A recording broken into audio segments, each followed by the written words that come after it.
Gentlemen, let me introduce you to the grill gun. Oh! I would have greened that anyway. I need that! One of the gentlemen, his name is Bob Healy, came to our conference with a quasi-functional prototype. He had terminal cancer, and Bob came to me and said, "Help me."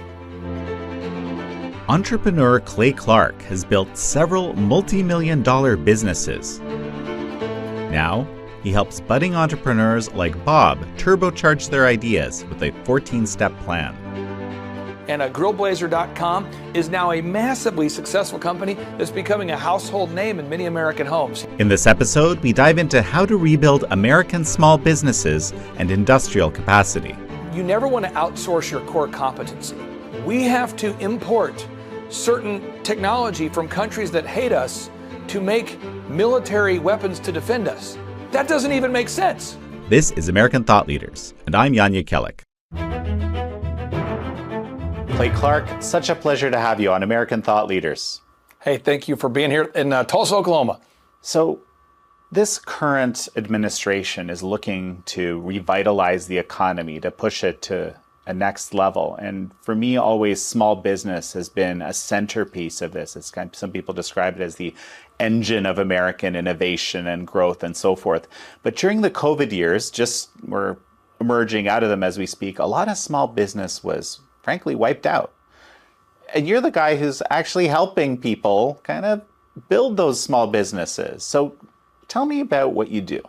Well, in America today, we have about approximately 330 million Americans that live here, and we have 9.2 million Americans that identify as being self-employed. And so what happens is somebody out there, a doctor, a dentist, a lawyer, a plumber, somebody says, "I want to start my own business." And when they do, they don't really know the proven processes to start and grow a company. And that's what I do. So I basically take somebody with a dream and I align them with my team and we help them scale something. If you sell something to humans on the planet Earth in exchange for a profit, that's what we help people to scale. You've structured your business in such a way that it's actually, unless your client does well, it's impossible for you to do well. And I thought to myself, what a brilliant way, what an ethical way to set up a business, because you kind of have no choice. Well, you know, the word shalom, which Pastor Jackson, I go to Sheridan Church, and Pastor Jackson talks about that word from time to time, shalom. But the shalom is like a win-win. It's a win-win relationship, a mutually beneficial relationship. Napoleon Hill, the best-selling author of Think and Grow Rich, calls it the mutually beneficial relationship. And so what I do is when I coach a client or work with a client, I tell the client, hey, look, I'm going to help you grow your business for the smallest monthly fee possible. And I just want to get a small percentage of the growth. Because if I'm getting 1 percentage point of the growth, theoretically, you're making 100 times more than I am. But if I can scale multiple companies, it turns out to be a great thing for me. So I've been doing the same thing for 20 years. And so what I'll do is I'll sit down with an electrician, and the electrician will have a business that's stuck. It's not thriving. It's barely surviving. And they go, I don't know how to grow. I don't know if it's marketing. I don't know if it's human resources. I don't know if it's accounting. I don't know if it's pricing. I don't know if it's me. I don't know if it's the economy. How do I grow my company? And I sit down with them and I say, look, we're going to go through a 14-step plan to rejuvenate, to revive, to bring life into your business. And I'm going to get a small percentage of the growth. And you're going to be rich, and I'm going to be doing very well if this works.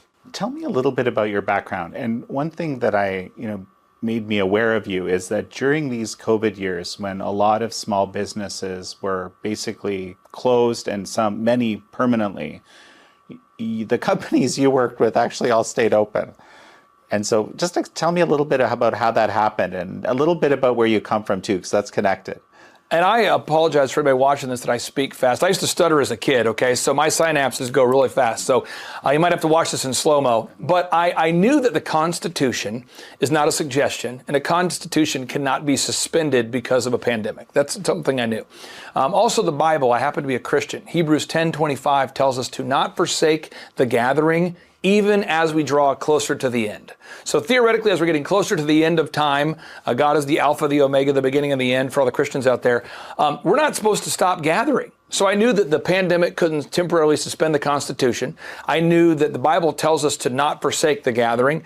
And so to me, it was a no-brainer to stay open. Also, I have this controversial business theory I was telling you off camera a little bit, but it's hard to be open if your business is closed. And so I really leaned into my clients and I said, clients, listen, doctors, dentists, pizzerias, home remodelers, look, the models that said 2.2 million people would die from COVID, those are false. Those are made by Neil Ferguson, the Abdul Latif Jameel Institute. Whether they were wrong intentionally or accidentally, they're wrong. The PCR tests, the polymerase chain reaction tests, those can be misused, misconstrued to inflate cases. And COVID is 100% treatable with budesonide, ivermectin, and hydroxychloroquine.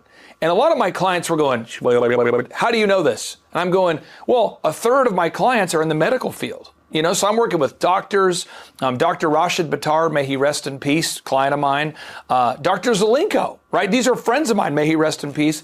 And they knew the models are false, the PCR tests are false, the treatments are real. However, the media, outside of One American News, Epoch, and a handful of media outlets, they were just telling everybody, we need to lock down, we need to temporarily suspend the Constitution.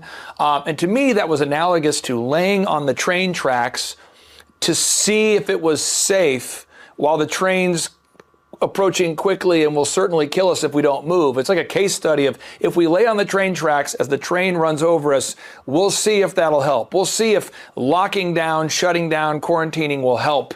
Will that stop the spread? And I knew that it's going to start the spread of communism is what it's going to do, because then people are going to be sitting around looking for government handouts. And so I told my clients, stay open. Be the purple cow in the field of brown cows, to quote Seth Godin, the marketing guru. Stay open. You'll be the only company that's open in your market. And so Shaw Homes is a home building company we've worked with for years. We started with them. They were at 14 million of revenue, shawhomes.com. And before they sold the company, we got them up to $150 million of revenue. Not overnight success kind of growth, but I mean a tremendous amount of growth had to do with the fact they stayed open. Pizzerias I worked with, they stayed open. And so again, if you're watching today's show and you say, what can I do with this information? The next pandemic, the next scamdemic, the next plandemic, whatever that is, it cannot temporarily suspend the Constitution, and locking down won't stop the spread of COVID or some other virus. What it will do is it will start the spread of communism. So, Pastor Jackson Lohmeyer, also in Tulsa, I was speaking with him earlier, and the thing that kind of made him realize that there's something amiss with this closing of churches is right across the street, he had a Home Depot, if I recall correctly, a strip club, and one other kind of business that I can't remember, but all of which were open, and you had tons of people going in 24/7 in many cases, right? And he's thinking to himself, and my church is supposed to be closed here, and I'm only doing this once a week? Well, okay, within 4 miles or 5 miles of Sheridan.Church, which is a Tulsa-based church, there is an adult, club, as he mentioned, a strip club. There was a liquor store. These places are yeah, that's right. It was a liquor store was the other shop. They were all open. Dr. Deborah Birx came out and actually said on camera that the models were false and that number was off by 25 times. So my wife is about 5'3". You guys have met her. That would be like me telling you my wife is 125 feet tall. Thus, you need to renovate your offices because she's going to come visit. I mean, the jackassery of being off by 25 times, that should have stopped the pandemic to begin with. Then those PCR tests, Kary Mullis, may he rest in peace, the inventor of the PCR tests, he actually on camera said multiple times that a polymerase chain reaction test, a PCR test, should not be used to test something like COVID. And he explained how his tests can be misused and miscalibrated. And the Constitution is the law, or it's not. It's not a suggestion, and it cannot be temporarily suspended because of a scamdemic. It's interesting because you say pandemic, but we're talking about the response, the way that we as a society dealt with the pandemic, because there was a virus. Right. And it did go around. Right. But it's how we deal with it is the whole story, actually. So let's go back to small business. Seeing as you're tracking the realities of small business as part of your work, how much of an impact did the whole COVID policies thing have on the small businesses, really? Well, the average small business that I work with, when people come to me and they say, could you help me grow my company? We do what was called a 14-point analysis. Okay, so Jan, if I was talking to you and you were a business owner, I would go over, okay, what are your goals? What do your finances look like? What does your marketing look like? What does your branding look like? And we go through that sort of a business colonoscopy kind of thing. We discover that the average small business owner has about 2.5 weeks of payroll on hand.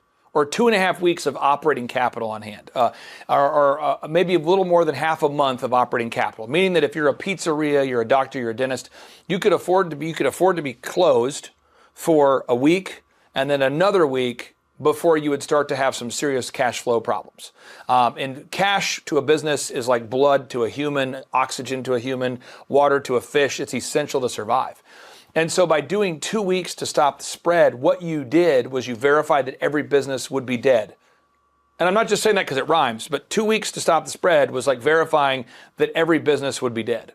And so my wife and I and a lot of my longtime clients, we had built up fortification and cash flow fortification so we could withstand lean times. But most people that I knew couldn't. And so, our podcast oftentimes will have 1 million listeners a month. And I was getting text messages from listeners saying, I own a business. How am I supposed to feed my family if I'm closed for 2 weeks? So right now, if you go to usdebtclock.org and you look at it, we've got approximately under 3% of the American population that's self-employed. And according to Inc. magazine, by default, 96% of businesses fail anyway. 96%, according to Inc. magazine, fail within 10 years. So you've got a 1 out of a 1,000 shot of achieving success as a small business owner by default anyway. And you add into that lockdowns, quarantines, curfews. Think about the emotional chaos that creates in a company. It's a small business is like a family. So half of my staff at my hair business wanted to stay open. Half of them were going, let's stay open, let's cut hair. The other staff is saying, let's stay closed, I want to be safe. You transition to the remodeling company I'm involved in. Half of the employees wanted to stay open. The other half is saying, well, if we can basically not work for 2 weeks, I'll call this a vacation. And so it created a division within companies too, where some employees wanted to stay open, some wanted to stay closed. Some people were very concerned about the effectiveness of the treatments, some were not. And so it created dissension within organizations. It killed momentum. It killed rapport. It really was destructive for small business. That's fascinating, kind of looking at it really from the inside. So even if the businesses did survive, they had to go through this extra chaos. Yeah, I would just say I have a very intimate knowledge into the workings of the business. And I'm on the phone with dentists who are saying, my front desk lady will come to work, but my front desk guy won't. Dentists are telling me, my anesthesiologist, let's say, for the oral surgeons, he'll come to work, but the actual oral surgeon won't. So the anesthesiologist will, but the surgeon won't. I work with doctors that do knee replacements, doctors that do cosmetic surgeries of all different kinds. They're going, I can't find a hospital that'll let my patient have the knee surgery, but I can find surgeons to work it. So it created this supply chain problem. The home builders I was working with, they could find framers to frame, but they couldn't find tile guys to do the tile. So it created all sorts of disruption within the marketplace, because not only did you have to make a decision as an owner whether to keep your business open, but then you had to educate your employees from a position of weakness, because these doctors, dentists, and lawyers, they don't claim to be experts on pandemics. They claim to be experts in their given field. So it really was probably the most turbulent time to have a business, run a business, own a business. However, because I have a close-knit relationship with my clients, we were able to keep it going. And to quote John Lee Dumas, he has a podcast called eofire.com.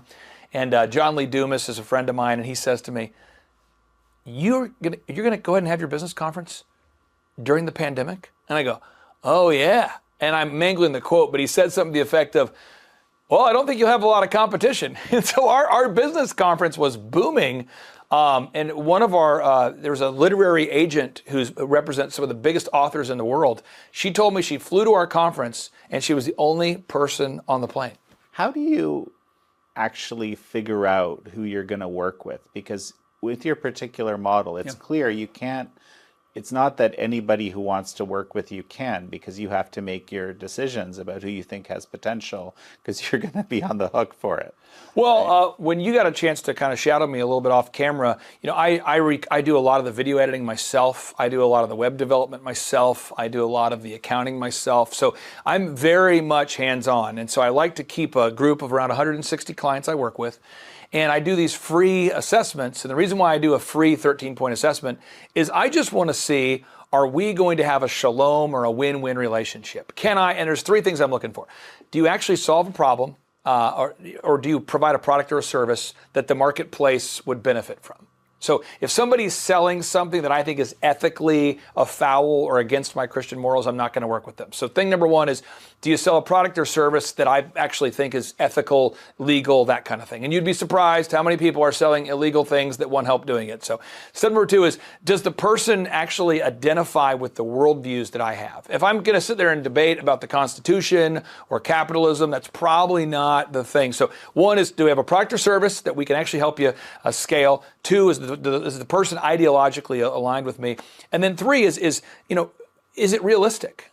We want to be able to set these SMART goals. I call them SMART goals. They're S-M-A-R-T. I'm quoting Brian Tracy, best-selling author, but a SMART goal is a specific goal. It's a measurable goal. It's something it's actionable. You can actually take action and do it. It's realistic and it's time sensitive. S-M-A-R-T. Is it specific? Is it measurable? Is it actionable? Is it realistic? Is it time sensitive? Because if I can help somebody grow a company and I can see a clear path to get there, it is exciting, Jan, when you know, wow, this person's business is struggling and I can help them scale. So I think about Papa Gallo's Pizzeria in Florida. Mm-hmm. We've helped this couple grow. They've opened 3 restaurants. So since I've started working with them, we've opened up restaurant 2 and 3. They've grown their business 5-fold. I think about ShawHomes.com from 14 million to 150 million. I think about companies like OxyFresh, where I've had a role in advising them. They're now up to 500 locations. Beverly Hills Precious Metals. Here's my precious metals dealer that I've worked with for years. And to watch him scale his company, that never gets old to me. It's like infinitely exciting to help someone achieve their goals. So that's really what gets me excited. And then growing up poor or without money, I'm sure there's somebody watching this who grew up more poor. But my dad was working at a gas station, working the night shift. My dad was delivering pizzas for Domino's. May he rest in peace. In his late 30s, he's in his late 30s. He's delivering pizzas. He's working at a gas station. He has a college degree from Oral Roberts University. That wasn't a reverse shout out to ORU, but that's a fact. But yet he didn't know how to financially help our family thrive. But he had the work ethic, and I appreciate him being willing to work those 2 jobs.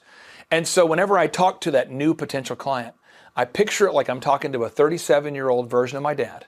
My dad's no longer with us. He passed away from Lou Gehrig's. But that's how I look at it. And I can't communicate it with enough sincerity or passion. But every person I talk to on the phone who wants to become a client or wants to come to a conference, I pretend in my mind, maybe it's not healthy, maybe it is, that's the 37-year-old version of my father. And that's what I look for. But someone who wants the hand out, no. I don't want to do that. But this person needs a hand up. That's who I try to work with. Well, and again, I just want to come back to this. This is what dawned on me, that I think you built your business to have to only have the people that want the hand up, because it's just not going to work with the other people. Yeah, You're not going to be successful. That's a great alignment of incentives. That's what I'm trying to say here. Well, Think and Grow Rich, Napoleon Hill. That book changed my life, and I encourage everyone to read it. There are 3 big principles I got out of that. One is the idea that only engage in a mutually beneficial relationship. We should never leech on our fellow man. We should never be looking for a handout. We should never be looking to the government we should try to have a win-win with the marketplace. The second is we want to over-deliver. Can we exceed the expectations of our clients, of our buyers? Can we exceed the expectations of our customers? And then the third is you want to surround yourself with people that have a similar goal and vision for their life. And so clients of mine, when they are clients, they also get to come to a workshop every couple months. And so that's where I get to meet people like Eric Trump. Eric Trump comes to our workshops, and the average mechanic, doctor, dentist, lawyer, home remodeler, plumber, they're going, I'm in a room with 300 people, and one of them is Eric Trump. This is incredible. Or they'll say, wow, there's 300 people in this room, and one of them is an NBA coach. I'm in a room with 300 people, and Tim Tebow is one of them. And so there's something that happens when you're in a small, intimate setting, and you're surrounded with 300 entrepreneurs, some of which are household names. There's a whole different level of electricity and of learning and of interaction that happens. And that's really the environment we try to create. We want to help people create their own virtual mastermind, their own community of people that have that energy. I'm not Amish, But as I study the Amish, I know they're very intentional about their community, and I can just tell you we are very intentional about the community that we've built here. Tell me about your background. So, you did grow up in kind of a humble situation, but you had some very interesting, I guess, pivots along the way. Well, this is what happened. I'm a kid that stuttered. My dad's working 2 jobs, working at the gas station, Quick Trip, and working delivering pizzas. My mom's doing what she can do. And it occurred to me, and I don't remember the exact moment, Jan, but I remember that kind of era of my life, thinking to myself, we're poor. Although we don't care about money, every decision was somehow impacted based upon money. And I thought to myself, 12-year-old self, 13-year-old self, I'm going to find a way to make copious amounts of money so therefore I can focus on other things. Because for anybody who spends any amount of time with me, there's 3 things I'm always doing. I'm always writing songs, I'm always writing books, and I'm always writing business plans. So I get into that kind of stuff, but you can't afford to write songs that very few people listen to unless you have the time to do it. So I set out on this quest to create time freedom and financial freedom. So out of my parents' basement, I started a company called DJ Connection. Back in the day, it was called C&G DJ Service, and it was called G because the youth pastor that mentored me, he was old enough to drive a car. See, I couldn't drive a car. And so the guy who drove me to my gigs was my youth pastor, and he lost a bet and shaved a G into his very hairy chest for some reasons I don't understand. So it was C&G DJ Service named off of that. And then I basically started cold calling schools. I'm a 14-year-old kid, 15-year-old kid, cold calling schools saying, hi, who DJs your school dance? Who's in charge of organizing the school dance? And they would say, oh, that's the PTA, or that's the booster club, or that's the parent sponsors. And I say, hey, I'd love to DJ your school dance, and I'll do it for $1. And you can just pay me after the event what you think it's worth.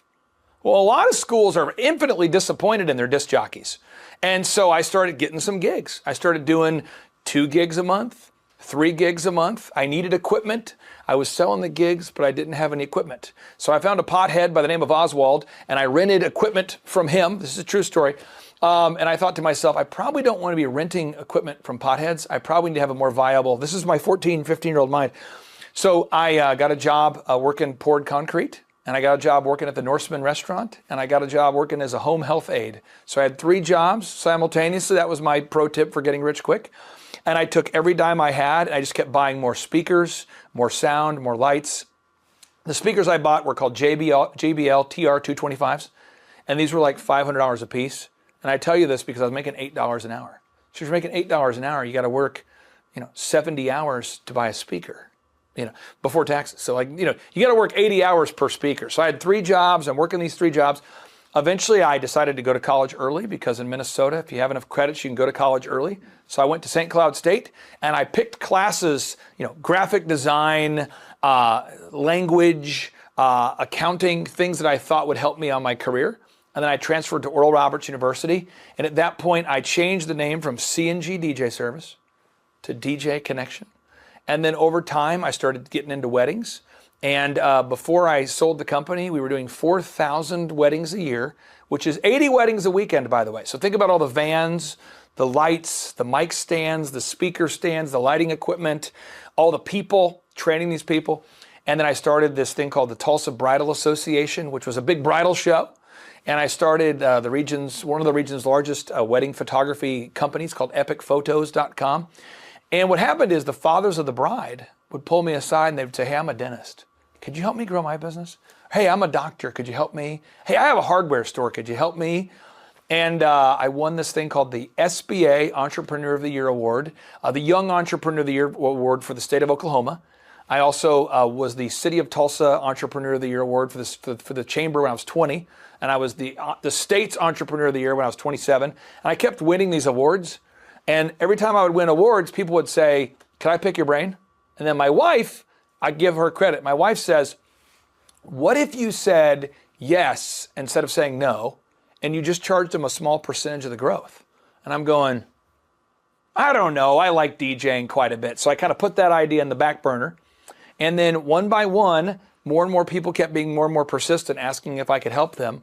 And I first started working with Maytag University, and I'm working with Hewlett-Packard, and I'm working with some bigger companies. They're bringing me in to speak. And I kept being asked and asked. And eventually, we found ourselves with 160 clients. And that was almost 20 years ago. So I've been doing the same thing for 20 years, and I love it. And so that's interesting. So they would actually bring you in to speak, but then somehow that would turn into some kind of business relationship as well. Because you were this budding entrepreneur, they wanted you as an inspirational speaker or something? Well, the way it would work is like Hewlett Packard, as an example. There's a lady by the name of Anitra, a great event planner, by the way. Anitra, if you're watching, big shout out to you. And Anitra calls me and says, hey, I work with Maytag University, and they'd like a speaker to come in to teach time management and sales. And I've watched some of your videos online, some of your samples, and I'd love to have you come speak. Could you do it?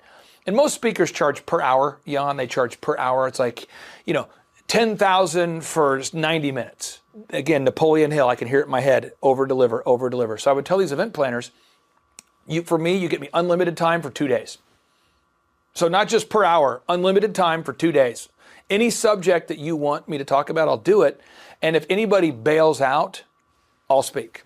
So if you have a guest speaker that cancels, I'll fill in. Well, I'm working for Maytag University. The United States Government Accountability Office brought me in to speak. And I'm at the Anatole Hotel speaking to that group. And I think 2 of the speakers canceled. So I had 3 speaking slots at the same event.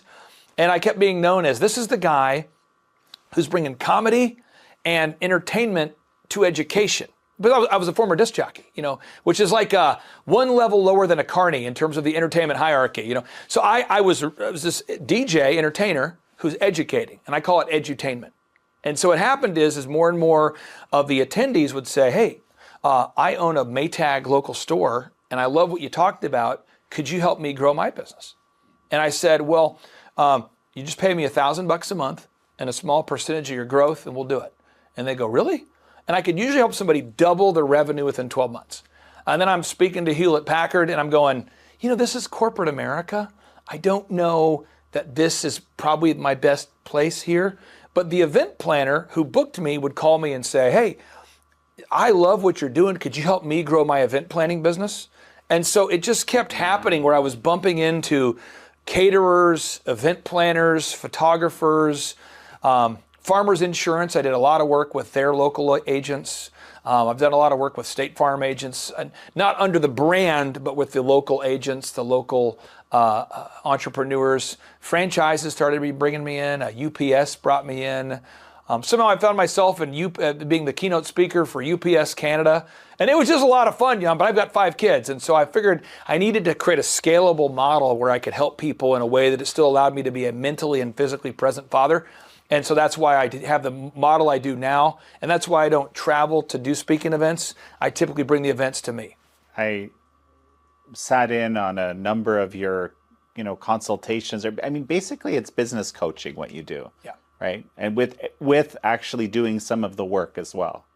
Yeah, you think about Bill Belichick, you think about Nick Saban, you think about Red Auerbach, you think about a great coach. What's a coach doing? A coach is doing 3 things. They're pushing someone to be their best. The second thing is a coach is giving you a plan. For the NFL, they don't say to each player, hey, why don't you come up with your own plan? And then when we say hike, everyone go 11 separate directions. We'll see what happens. There's a unified play. There's a strategy. There's a plan. And so a coach pushes you to be your best. A coach gives you the plan. And the third thing a coach does, and this is probably an uncomfortable word for a lot of people, I know certainly it is for me, it's accountability. Mm-hmm. And as a Christian, one of the biggest problems that I have with myself is hypocrisy. It's where, we read the Bible, we want to be a Christian. I call myself a Christian. The Bible says to do these things. And sometimes in my morning reflections, just this morning I was thinking, the Bible tells me I'm supposed to love my wife the way that Christ loved the church. And I don't know that I did that yesterday. I probably was a C-level husband yesterday. I got to at least get to a B today. And so having a coach is a great way to have kind of a mirror or that accountability, that objective feedback, that accountability to make sure that your dreams turn into actions and those actions turn into results. Because if not, you just have hope. And hope is sort of an opium that I think a lot of people in the American population have, where we just hope things are going to get better. We write songs about hoping things will get better. We watch movies about hoping. But looking for entropy or serendipity or some sort of luck for success to happen is not a valid strategy. Hope is not a valid strategy. You need somebody who can coach you down a proven plan, and that's what I do. Tell me about the BS in business school. Well, I primarily think that business school is primarily BS. I primarily find that business school involves talking about theories, talking about concepts, theories, and things that don't impact actually growing a company. But when you get out of business college or you start a business, you've got to learn the 4 steps to grow a company. Step 1, find a problem. Step 2, solve the problem. Step 3, sell the solution. Step 4, nail it and scale it. Because if you can't sell, your business is going to go to hell and your life will not go well. And so most people have a degree from business school, but they have no knowledge of how to actually start and grow a successful company. I call my Thrivetime show, I call it the Thrivetime Show Business School Without the BS, because I find that so many people, my father is one of these, where, again, may he rest in peace, he went to school, he was top of his class, he graduated with great grades, but he had no concept of how to turn his goals to own a business into reality. One of the gentlemen, he came to our conference, he had terminal cancer. By the way, through the grace of God, he did not die. His name is Bob Healy, and all your listeners can go verify his story. It's grillblazer.com, grillblazer.com. He showed up at one of my conferences with a quasi-functional prototype, meaning it's a prototype that wasn't polished, for a thing called the grill gun, which is like a flamethrower for grilling. And he had never sold any. He had never had a team. He never employed people. He didn't have a website, didn't have a logo, didn't have a brand, didn't have a marketing plan, but he had a prototype. And Bob came to me and said, help me. And grillblazer.com is now a massively successful company that's becoming a household name in many American homes. He's kind of like the grill master now. And that's a guy named Bob who is battling health issues, marketing issues, branding issues, accounting issues, and Bob couldn't find financing either. We actually helped Bob raise all the money to sell the product. Well, so this is the other thing I was going to ask you about. What about, how do you view, venture capital or people coming in from the outside to support you? Well, in Bob's case, we helped Bob do a crowdfunding campaign to help him raise money. In my case, I did the controversial strategy of working at Applebee's, Target, and DirecTV, all while growing DJConnection.com.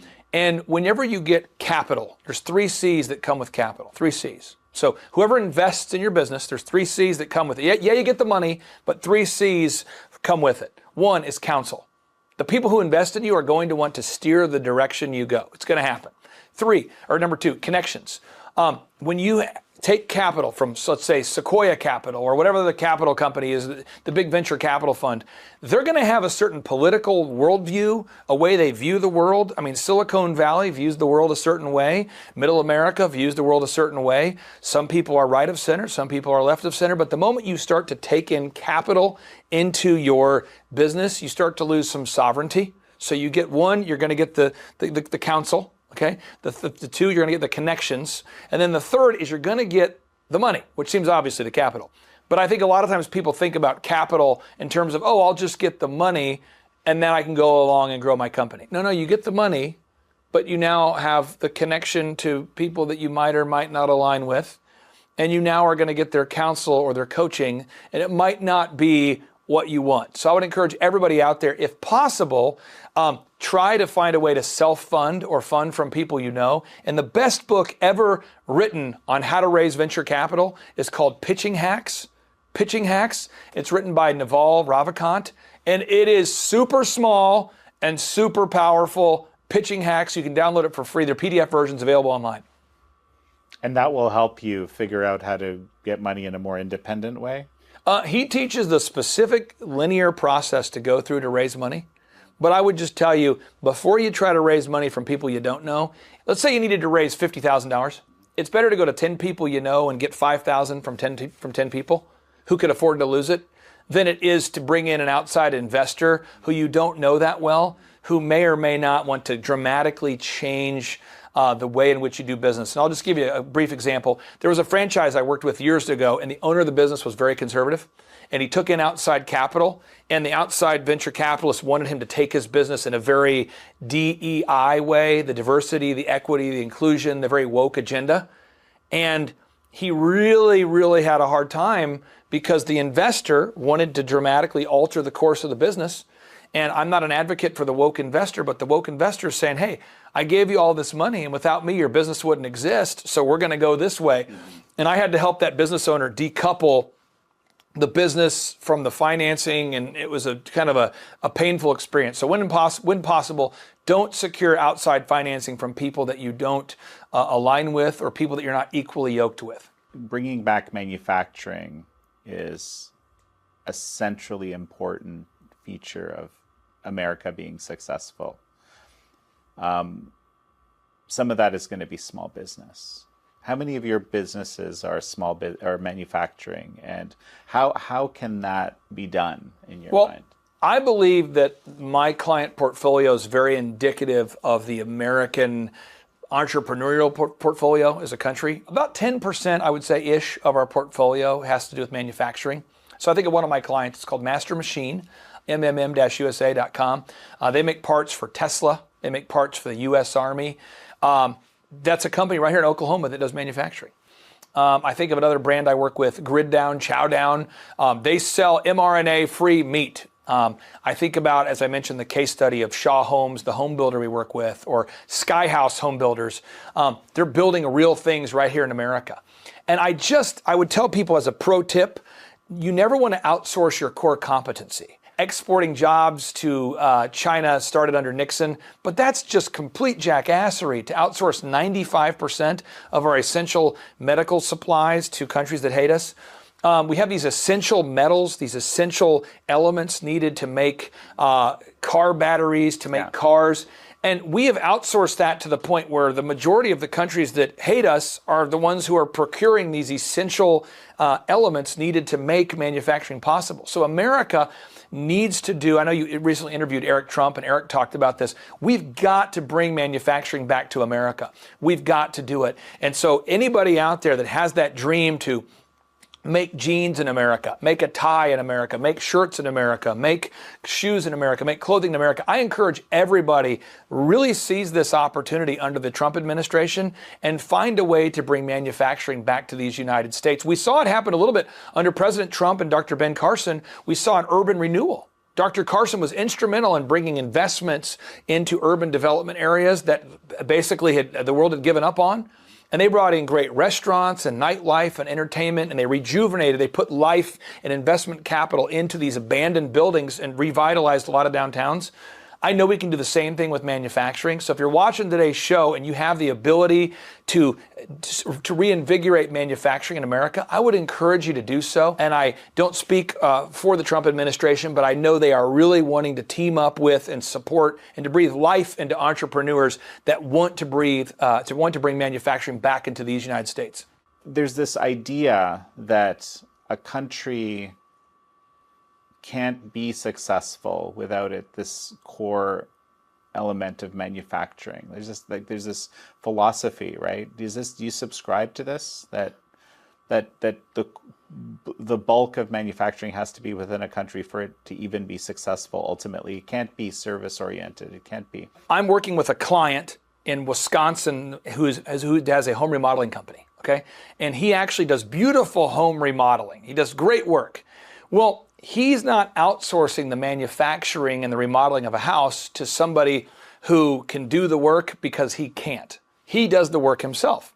Therefore, when he talks to, in this fictitious example, he talks to the Thompsons, and the Thompsons say, you know what? I want the pool table to go here. I want the lighting to go here. I want to move this to create this ambiance. This client who I actually work with in Wisconsin, he's able to get in there, get in the conversation with the client and rearrange the building plan to accommodate the client's needs. He can do that. But if he was outsourcing that to a third world country or a second world country or some country not here, it would be very hard to make those real-time modifications. So my client, yes, he's a home remodeler, but I would argue he's almost a plumber. He's almost an electrician. He's almost a designer. He's almost a sales guru. He's almost a manager. He's almost an accountant. He's wearing a lot of hats. And this is what you call a polymath, okay? And a lot of the founding fathers were polymaths. I challenge anybody out there to look up the life of Benjamin Franklin and tell me what career he was in. Thomas Jefferson, what career? Look up George Washington, what career? What career were these people? Were they politicians? Were they military leaders? Were they entrepreneurs? I would say a lot of our founding fathers were all of these skill sets. And I think it's a good idea to be resourceful. Now, what happens is when we outsource our core competency to countries that hate us, by the way, what does that even do? I mean, I don't even understand how that's a sustainable idea. To make some of the cutting edge military technology that America's military now uses, we have to import certain technology from countries that hate us to make military weapons to defend us. That doesn't even make sense.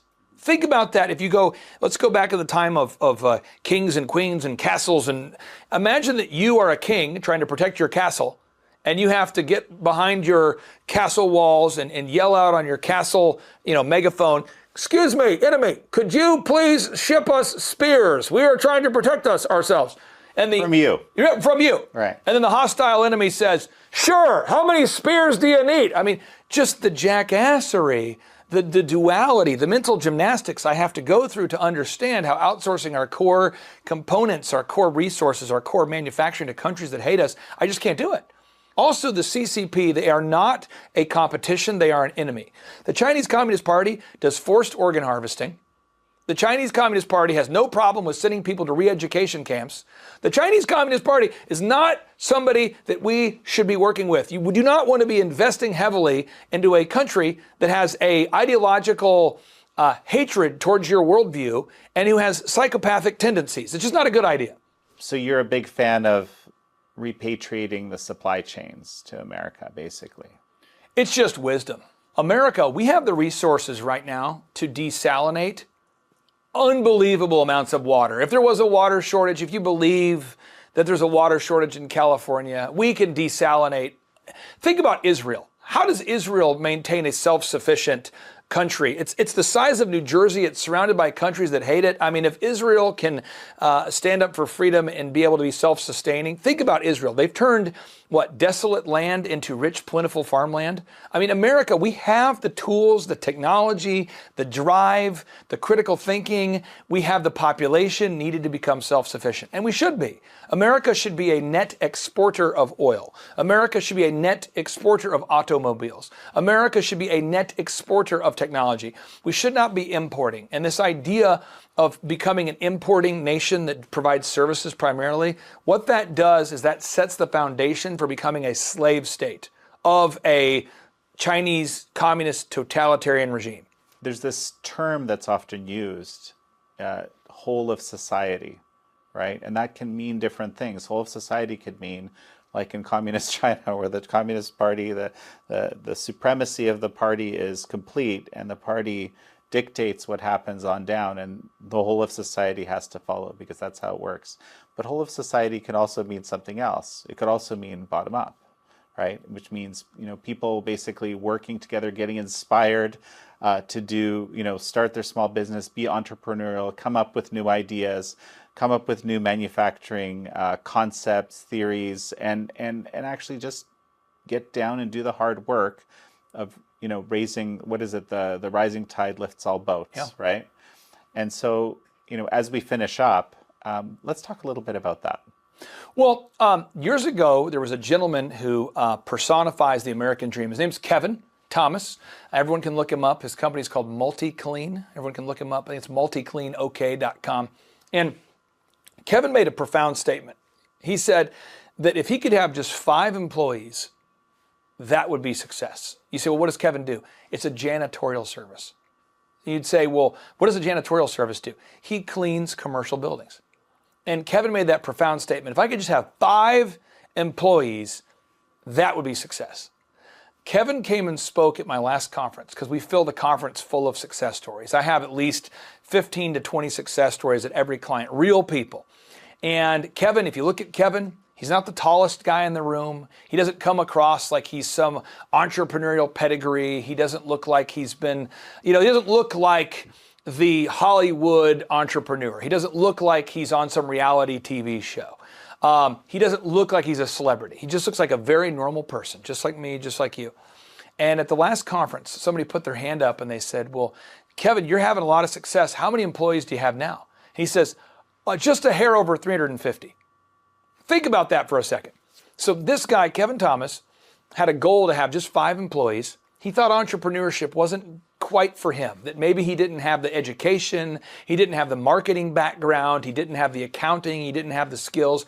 But what he did is he went on over to thrivetimeshow.com, that's where I live, thrivetimeshow.com, and he went there and said, you know what, I'm going to fill out the form, and I'm going to schedule a call with this crazy guy, and we'll just see what happens. He has 350 employees. He's one of the most successful people in his town. And I share that story because everybody out there, you can become successful. And when you are, money's a magnifier, good and bad, by the way. So money allows you to be more of who you are. So if you're a generous person who loves to donate and celebrate and tithe to your local church or community or your outreach, you can give more. Money allows you to be more, to give more, it allows you to just magnify who you are. And so if you're watching this show and you're kind of in the mind space where my 37-year-old father was, where he was delivering pizzas at Domino's Pizza, which, again, great company. We're appreciative for that opportunity. He was working at Quick Trip gas stations, and we appreciate that opportunity too. He's working the night shift, and I have not an ounce of resentment that my father was working the night shift during my years growing up. I respect him for doing it. But if you feel like, man, success has passed me by, Kevin was a guy, in his early 40s who's having these thoughts, and now he's profoundly successful. Clay Stairs, who's now an Oklahoma state representative, he started his entrepreneurial path when he was 47 years old, and now he's super successful. Bob Healy had terminal cancer and was in his early 60s, and now Grill Blazer is booming. I can list off examples all day, but everybody out there, if you have the mental capacity and tenacity to listen to today's interview, I promise you have what it takes to do it as an entrepreneur. Well, Clay Clark, it's such a pleasure to have had you on. Thank you. Thank you all for joining Clay Clark and me on this episode of American Thought Leaders. I'm your host, Yanya Kellick.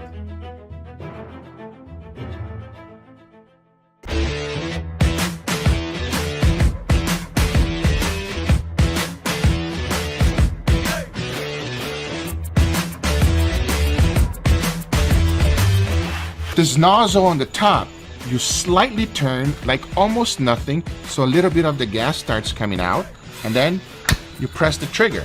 You can either turn the nozzle on the top to have more power, and this one here is a full power trigger, basically madness. You push it down and yeah. It is a lot of fun. Check it out! You're gonna super glue that? I will. I'm Bob Healy, and I'm originally from Tulsa, Oklahoma. I'm in the charcoal grilling industry, and the name of my business is Grill Blazer. How will I apply what I've learned so far into my business? I'm actually a client of Thrive 15, and I learn so much from what I'm learning at this conference and from my regular weekly attendance that it's helping me establish the business and get it off the ground. Everything that you see is authentically Clay. It's a great deal of fun. Everybody enjoys it. They know when they walk in, they think they're coming into a carnival, and frankly they are. It's just great fun. There's not another conference like it. You just don't go to a carnival atmosphere and learn like you do here at a Thrive conference. It's great. The reason people should attend at least one of these conferences is because it's common sense. And everybody's fed an entire line about the way you should run a business, but until you actually experience running a business, which is candidly what you learn here, how to run a business, you don't know what you're doing. On today's show, we find ourselves at the intersection and entrepreneurship as we interview the founder of the grill gun product, Mr. Bob Healy. This engineer of over 30 years has invented a product that combines the look of a gun and that shoots fire so that you can light your charcoal grill within just 60 seconds. But before we talk about Bob and his beautiful, glorious grill gun, let's talk about the products that I've almost invented. Let's talk about the products that you've almost invented. Let's talk about the ideas we've all had that we have not acted upon. Jason, I couldn't sleep all last night. I had this awesome idea. Oh, no. Check it out. This idea is going to change the world. Are you familiar with babies? I used to be one. Okay, so babies spend all their time doing what? Crying, eating, pooping? Crawling. Ah, Sure, they crawl, right? yes. So what if we converted their onesie? You know how they wear like one thing? Oh, yeah. The onesie where it's like the top and the bottom? Yeah, it's like a baby sock. What if we turned that into a mop? So it could be called the baby mop. So your baby's mopping the And floor. they just clean as it goes. Oh. Yes. That's probably the worst idea I've ever heard in my life. What? I thought deeply about that for several minutes. That idea was going to be my path to financial freedom and riches.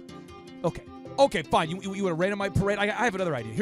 I thought about this last Tuesday. It's incredible. Men like to do what? They get kind of older. They have some success. They're looking to relax. They want to Get a prostate exam. 18 holes. Well, that's out. They want to go Golf. Right. And guys often have to go to the bathroom, right? And when guys go to the bathroom, typically they do what? When they're going to the bathroom, they're looking for a magazine.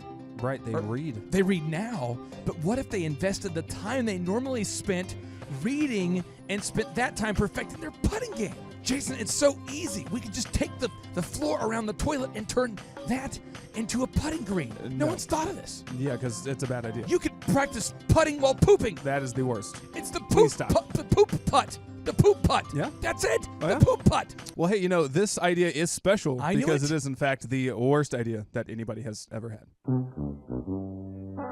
What you just said is one of the most insanely idiotic things I have ever heard.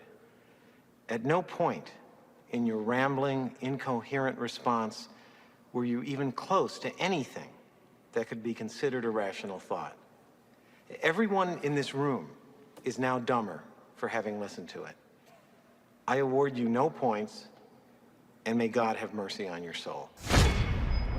Some shows don't need a celebrity narrator to introduce the show, but this show does. 2 men, 8 kids, co-created by 2 different women, 13 multi-million-dollar businesses. Ladies and gentlemen, welcome to the Thrivetime Show. Now, 3, 2, 1. Here we go. Started from the bottom, now we here. Started from the bottom, and we'll show you how to get here. Started from the bottom, now we here. Started from the bottom, now we here. Started from the bottom, now we here. Yes, yes, yes, and yes. Thrive Nation, welcome back to another exciting edition of the Thrivetime Show on your radio and podcast download. And Dr. Z, today's show guest deserves some cowbell. Oh, and he got 4 yeses, too. I know when you fire off a show with 4 yeses, you are fired up and ready to go. Now, Z, I wanted to allow this listener to be introduced with a kind of a subtle hype intro. Yes, okay. So I brought my megaphone with me, and so we'll go ahead and tee it up here. Let me get this ready here. Here we go. Okay, here we go. All right, Thrive Nation, on today's show, we have the inventor of the grill gun, Mr. Bob Healy, an engineer with over 30 years of experience. He's the founder of this great new product. Bob, welcome onto the show. How are you? Wow. Oh, I'm just fine, Clay. Thank you. Thank you both, Dr. Z and Clay, for having me on today. Well, tell the listeners out there who are not familiar with the grill gun. I think anybody out there, if you've ever wanted to be an inventor, it's a tough road to go. It's a tough road to go down. See, it's a tough road. And all the listeners right now, if you will go to grillblazer.com, that's grillblazer.com, you can see this product, so you can check it out while he's talking. You can look at it and marinate on it and see it. Talk to us about this grill gun, and when did you first get the idea to make the grill gun? Oh, well, so the grill gun is a high-powered torch. It's designed to be able to conveniently light charcoal grill in just minutes rather than tens of minutes or half an hour at a time, something like that. It's really not even a tool or a type of tool that people have been or could be familiar with because it's entirely new, both in its purpose and in its appearance. What you do with the grill gun is you use it to light a charcoal grill, and it's designed to fit in your hand comfortably and use safely while you actually light the charcoal almost instantly, warm up your grill, sterilize the grates, start cooking over your charcoal or your smoker, your wood smoker, offset smoker in just minutes. The whole notion of lighting a charcoal grill pretty much instantly is not something that people have done. I know there are a lot of YouTube guys that are out there, and people like me who sort of we really like the idea of starting a charcoal real fast and not having to use lighter fluid or wait around on a charcoal chimney or any of the other things that are done for it. And when you light a charcoal with a 400,000 BTU torch, you're basically setting that charcoal on fire and you're cooking off all the debris that's on the grills, and you're at the same time you're bringing the whole grill up to temperature. So you basically are doing it in just when I go grilling, I'm cooking in 2 or 3 minutes after I start the process. And Bob, and it's a year-round activity. And Bob, you're feeling like a man. Yeah. You feel like a man. You're like Rambo of the grill. I mean, come on now. You just feel like a man. It's a man gun. Well, it's pretty amazing watching people, their reaction to it, because it just does hit that Y chromosome pretty hard. You're feeling like a man. You're out there at 25 degrees. You like to grill. You can run back in the house where it's warm, but it doesn't matter. You can grill year round. It doesn't have to be an outdoor summertime activity, even though, that's how a lot of people like looking at it. Now, my understanding is, okay, so we have a grill gun here. This thing can help our listeners light their charcoal grill in 60 seconds, and it's fun, Z. It's fun. It is fun. Oh, it's fun. But what does it look like, the grill gun? Does the grill gun, I've seen some pretty, I don't know the technical term for it, but I've seen some pretty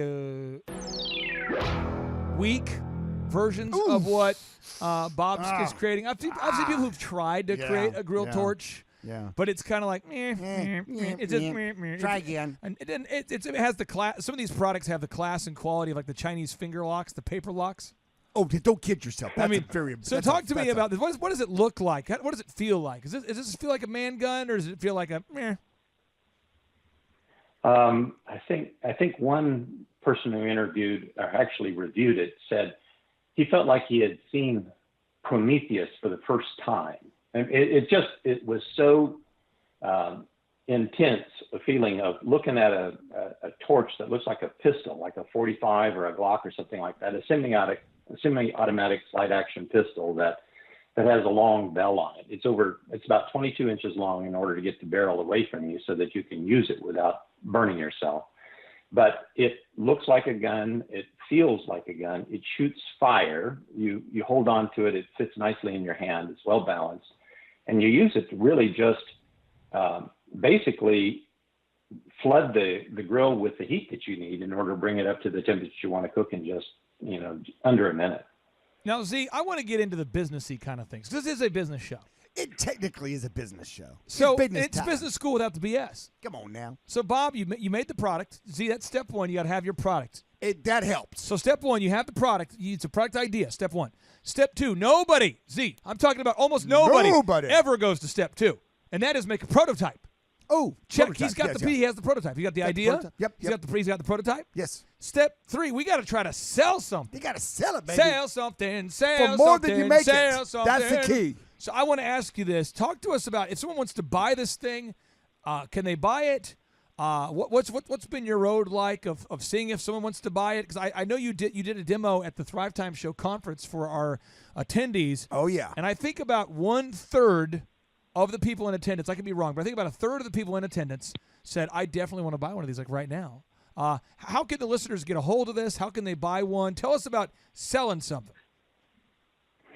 Okay, so the process of putting this out on the market is when you're trying to bootstrap something up from the bottom without having venture capital or something like that step in and say, here, you need this money, let's go for it.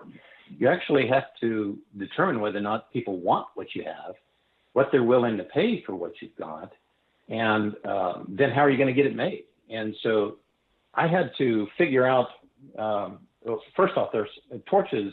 You can get a torch today if you go down to a hardware store. You can buy one, and it's long, and it's got a long hose, and it goes to a 20-pound tank, and you can look like the dork like I have done for the last 10 years, standing back and flaming up my charcoal grill. And if you want to do that, knock yourself out. Go ahead and do it. And I like I said, I've been doing that for a long time, and I decided to make something that really did the job right. And so it's the same sort of technology in that you're putting high intense fire on a grill, but how do you make that into something that people want? And how do you get it in front of them? So if your listeners have gone to grillblazer.com, they're already taking a look at this. They can see what it looks like, but they can't hold it in their hand. Why? And what they can, the reason they can't hold it in their hand is because it's on a computer screen and they need to order one in order to get one. But in order to do that, that's the hardest part about launching this endeavor is where are you going to come up with the capital to make it happen? And I decided to go the crowdfunding route. And so what I'm asking people to do is to go to the website and entertain themselves, figure out if this is for them. And if it's not, move along. But if it is for them, then take it on good faith that what I'm doing in crowdfunding is I'm using that tool, that whole platform. There are a couple of them out there. I'm looking right now pretty hard at Kickstarter. But you use that platform to allow people to come out and say, I want one, I'll back you. And when you make them, you send them to me. And so the process is pretty straightforward. You basically are pre-selling them. You say, I'm going to make them. If I hit the minimum threshold that I need to have in order to be able to have the finances to make it work, then I can build them. And that's really my business. I've done this all my life. I've made things. It's the easy part is for me. It's my wheelhouse to create a product and figure out how to build it and how to make it a high quality product. But the new part, my new venture really is being out on the sales edge and on the financing edge. How are you going to fund it? How are you going to turn it into a business that everybody wants to get behind? So in order for them to get their hands on one right now, they really can't. I've got a dozen of them that I've made that are prototypes. I've sent them out. People have used them. They kind of rotate around in a pool of grill guns that can be used for the purpose of promotion. But it's a 4 to 6 month process to actually get them in your hands. And so if I were to, like for instance, today with this podcast, with your audience, if enough people actually went out there and said, I want to do this, I want one of those things. And they simply said, in my little get yours now page on the website, if they were to say, I want to support this, I want to do this, then before Christmas, even before Thanksgiving, they could be in production and in your hands. And that's the beauty of crowdfunding, and the direction that I'm taking it here is that I can launch it, I can have it in people's hands, and we can be going down the road. Bob, for the listeners out there who maybe are pondering, they're going, is this guy delusional? Is this guy crazy? You are a man with an engineering background. How many years have you been an engineer? Let's see. I'm going to give away my age here, but it's been almost 40 years. So how many of these people do you need out there right now to say, I want to buy one before we can get this thing in the hands of America? Well, the way crowdfunding works is you actually set your deadline, your minimum that you absolutely have to have. And I absolutely have to have 1,400 people. That's 1,400. Say, I want to have one. And I'm a tenth of the way there after having just a few weeks of just doing advertisement on Google and Facebook. And so the whole Kickstarter community is bigger than that. And so it seems like a real doable number. And if people were to actually just believe that it will happen, if they like it well enough and they say, yeah, I'll support you, then what will happen is when I see that I actually have people up over that number, then I'm going to just email everybody. And so you'd want to put in your email and your text number, and then I'll just do a broadcast to everybody, say the Kickstarter website's up, it's live, go fund it. And as soon as I see that actually has happened and it's funded, then I can actually start the manufacturing process going. Bob, what made you come up with the grill gun? What were you thinking? Did you fall and hit your head on the toilet seat? Did you have a bad accident as a kid from a burn? This there's ice something. Cream, this yogurt is curdled. That's gross. I feel sick. Oh, look what I just drew with my vomit. It's the grill blazer. How does that happen? Do you have a dream? And this mythical grill gun came to you in the dream and said, make me. What happened? All of the above. It was I was outside talking to No, a horse. I- This is what he said to do. I've been, like I've been saying, I've been doing this for a long time and putting up with buying torches that a weed torch, a torch that puts out that kind of heat, 400,000 and up BTU is, it's going to burn up fairly quickly. And so I've gone through several of them over the last decade, and I thought,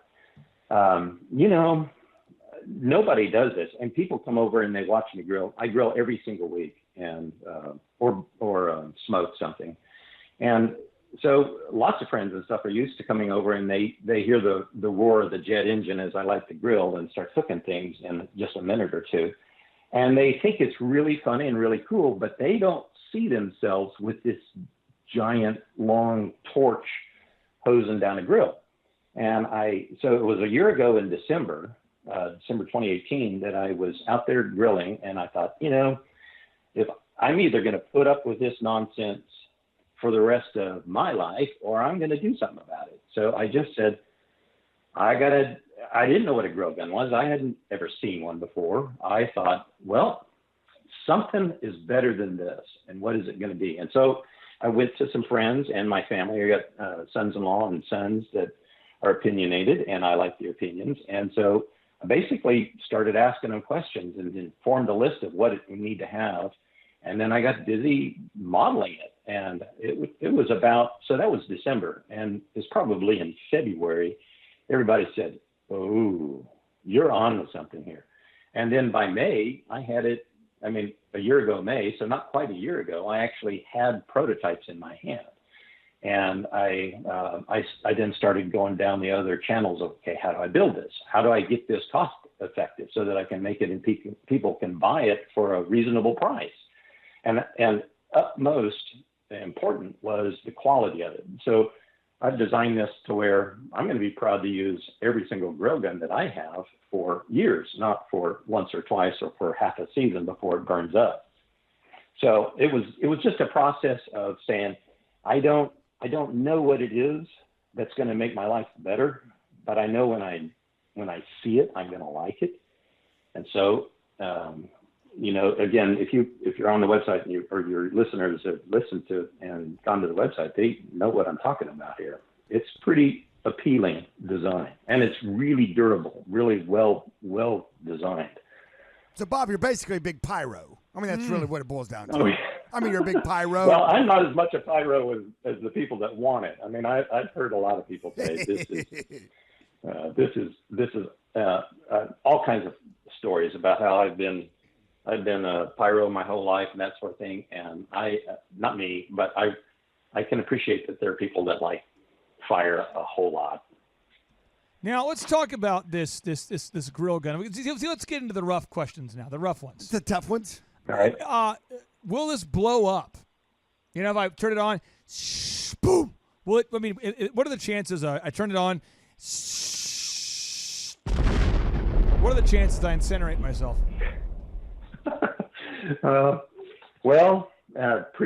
Pretty small. You'd have to be deliberate wanting to do that, because what you're working with is propane gas, and propane gas is explosive. So you could do things that I warn you not to do, like you could turn on the grill gun inside the house and just let it run like that for a while, and then say, okay, I think I got enough propane in here, and then light it. I wouldn't advise that. That's not a best practice move. That's not a top 3 thing to do. Not on top. No, so the real problem in trying to design and sell something like this, where you're handling that much heat, I'm dealing with the same sort of thing that every torch manufacturer out there has. You've got to build something that's safe, and then you have to warn people about how to use it, because the nuts and bolts of it is you have a propane source, a small 1-pound can, or you can tie it into a 20-pound bottle, and you've got to screw that onto the bottom of the grill gun, and now you've pressurized the grill gun, and that affords the opportunity for the gas to come out the bell. And so when the gas comes out the bell, you want to light it when it comes out, so that you're not just expelling propane in the air, which is explosive. Because if you burn it while it's coming out the bell, you don't have any danger. And there's nothing about the gun itself or the design of the self where it's going to pocket enough propane to explode on its own. It couldn't do that. But what it could do is you could vent it into an environment that, where the gas is itself explosive. But this is not new. The grill gun itself is some really innovative new technology, but the notion of taking gas out of a gas container, propane gas out of a bottle and lighting it on fire is, tried and true for decades. So I'm not doing anything there that's in any way dangerous that would create a problem for anybody to operate one.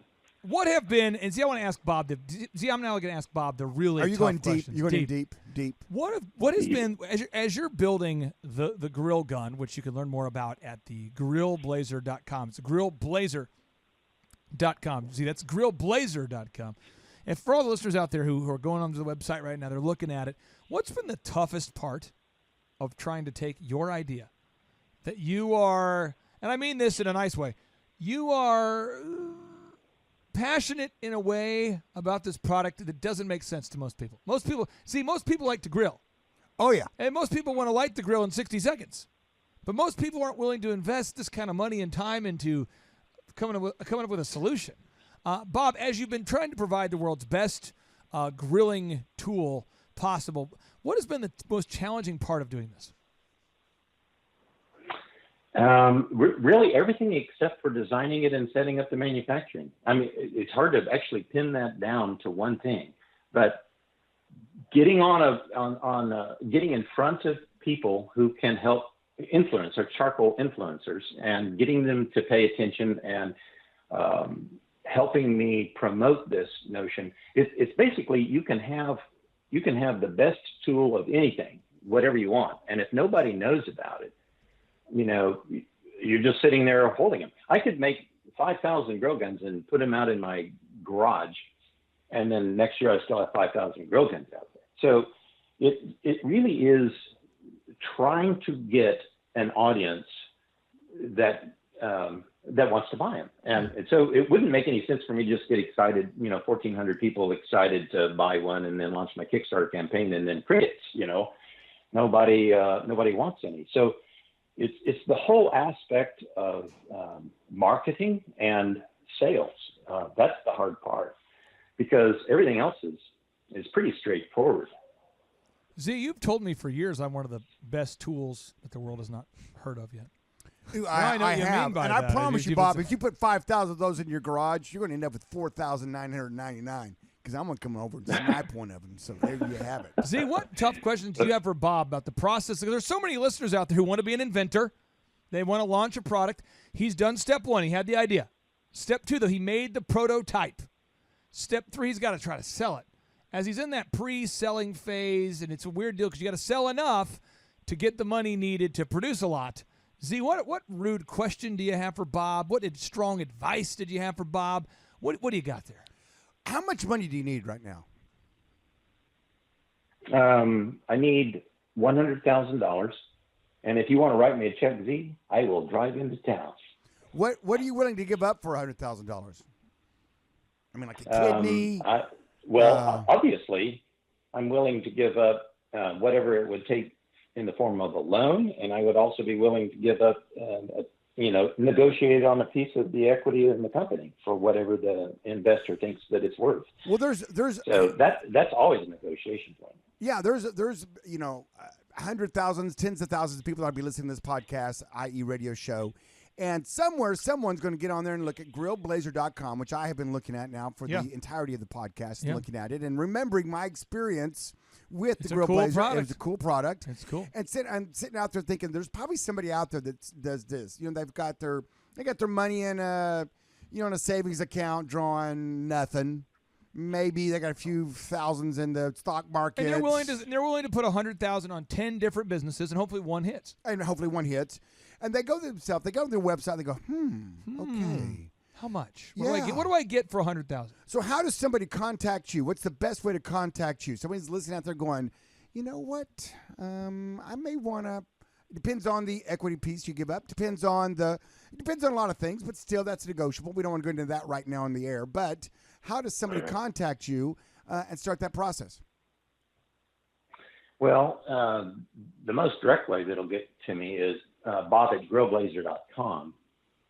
And if you don't know anything about the internet and you don't have email and you do have a rotary dial phone, then you could dial 918-960-9690. What's that number again? 918-960-9690. I think I might have said that wrong the first time. No, 918-960-9690. Yeah, it's on your website. Now, Bob, as we wrap up today's show, what final question do you have for Dr. Zellner? Dr. Zellner is Z, you're a guy that people Shark Tank you all the time. They're always wanting to pick your brain for business tips. Z, is it okay if he asks you any question? Absolutely. Okay, Bob, what question do you have for Dr. Z as we wrap up today's show? So, do you, Dr. Z, have an impression, just having seen the grill gun and you've seen people's reaction to it, do you think that this is something that is, that is a thing that is going to go? Okay, first of all, I do have an impression. I do Forrest Gump fairly well. That's my boat, Jenny. I was just running. We were like peas and carrots. So I got a couple of impressions that I do. Number one, on sidebar, you probably don't want to hear all of them today, but that was a good one though. Thank you. Can I do this? Thank you, Clay. As you're formulating your answer, I'm just going to cue up a little motivational quote that you once. This is a voicemail. I think it came from you to me. Oh, I did. And this was during that phase of our career and life where you called me Happy. That was my nickname, was Happy. I'm just going to cue it up. Okay, good. And I'll cue that up as you formulate your answer. That way, what your feedback you give, Bob, will not either be super euphorically awesome or soul crushing. We don't want that Simon Cowell moment to happen without a lot of premeditative thoughts. So here we go. I got two thoughts on that. You got to rise above it. You got to harness the good energy, block out the bad. Harness, energy, block, bad. Feel the flow, Happy. Feel it. It's circular. It's like a carousel. You pay the quarter, you get on the horse. It goes up and down and around. Circular, circle, with the music, the flow. All good things. All good things. All right. Two things, Bob, to answer your serious question. That is, yes, I think it's pretty cool. And I do think there's a market for it. I don't know how many times people look at me and say, there's nothing to buy you. What do you buy the man who has everything? A grill gun. Agreed. Number two, I would do my best effort to approach Hasty Bake, to approach Oklahoma Joe's, to approach some barbecue places that, barbecue, i.e., is grilling by almost definition, right, anymore. I would maybe do a co-sponsorship. Maybe it's the... But what if they steal my idea? Well, then that's just what you have them sign an NDA before you approach them, and then you talk to them about co-marketing, co-branding this. But what if they say no? Then you go to the next one. You knock on another door. But who do I call? Ghostbusters. No, I'm sorry. You start off, you make a list, you make your top 100, you make a top 10, top 12, top 50, okay, of people that might be interested in co-managing this with you. Now you're going to have to give up some of the juice. You already said, hey, for $100,000, I'm going to give up some equity position anyway. So maybe you go to somebody who themselves are in the grilling business. How much would you be willing to give up? You see, if you were in Bob's shoes, let's say, and you get a deal with Hasty Bake says, we love it. Let's do it. How much equity would you be prepared to give up on a product that would be stillborn, essentially, without funding? How much would you, Z, advise a young man to say, hey, I'm willing to give up? You should be prepared to give up to this much of your company for that funding. Well, it depends on the amount, and it depends on what I feel like I've already put into it personally. I don't know how much money you've put into this already, but you have put some money in. You have put some time in. I would be able to document that, and I'd be able to get that a reasonable amount of money for that. Okay, how much is the invention worth? Reasonable. How much time have you put in? Reasonable. And how much physical money have you put into it? These are all reasonable numbers that a businessman would want to see. Shunda. And so then if 100,000 is a third of that, then I would say they're giving up a third of the equity. I mean, money is money. Cash talks. So you're saying if Bob put in 100,000 of his own money, and Hasty Bake says, hey, we're going to put 100,000, and you said you might be willing to give up 49%. Correct. I mean, you at the most you want to negotiate. You want to negotiate. But I mean, at the most, you've got to be ready for that because you got to be ready for it. Right. It's kind of like, well, Okay, you got 100,000 in. If I'm putting 100,000 in, why are we not more equal? Why are you only going to give up 2% of the company? Don't be stupid like that. You watch Shark Tank and all. Those guys come on there with these ridiculous asks. So, Bob, does that feedback help you? And do you have any final closing question? Just drill into that question a little bit deeper. It really wasn't so much how much to give up as you see, Dr. Z, you see a lot of stuff. People try and Shark Tank you all the time. And I'm just curious if I were, not that I'm going to do this, but I just mean on the quality of the kind of product that comes across your desk. Is this the kind of thing that you see that has legs, or is this the kind of thing that you say, next, let's go do something else? I think it has legs. I think it's kind of fun. It's kind of a fun novelty, but yet useful gift. It's a gun. And really, your final price point on it is going to be roughly what? What are you thinking? Oh, well, just for easy talking purposes, $100, but that includes shipping. So see, I think 150. I think 150. I think a guy would pay 150. This is a completely unnecessary item. Well, that's the fun of it. I think though you keep it $99.99. Really, $99.99. Yeah. What if it was like in the shape of an Uzi or an AR? I mean, for an AR themed pretty one, cool. It looks pretty cool. It looks like James Bond would go and take over. But I mean, if they had like an an AR version, I mean, would you spend up to 150? you might have different. You could have a rifle. You could have a rifle. little 22 version, little bitty flame. If you're a cigar lighter, you want to light your cigar. The grill blazer, the grill gun could be. You could have different variations down the road. You could have the. I'm serious. I'm going to pump up the fire. Or you can have a product that's always fun. You give the gift, and it's the Grill Blazer line of landmines. Yeah, that's also fun too. So it just randomly starts. You just blow it up. You say, I buried that in your yard, and at some point it will emit flames. And for $100, I'll tell you where it is. If not, good luck. I don't need you on my marketing team, Clay. Oh, you do. You do, my friend. Yeah, so good. Great tagline. It can grill charcoal All in I 60 seconds and squirrels in 30. Have landmines in the yard. Take back control of your yard for $100. Grill a squirrel or charcoal in 60 seconds. Yes, I do think it has legs, and like I said, it's a fun gift because it works. It's clean. It looks good. It's well built. I fired the trigger myself, and I think, like I said before, it kind of gets into that, like those catalogs you flip through on the airplane that has all these gifts for dudes. It should be on that. Finger hook catalog. Oh, yeah. Get myself a finger hook catalog. Get myself a recliner with a back scratcher.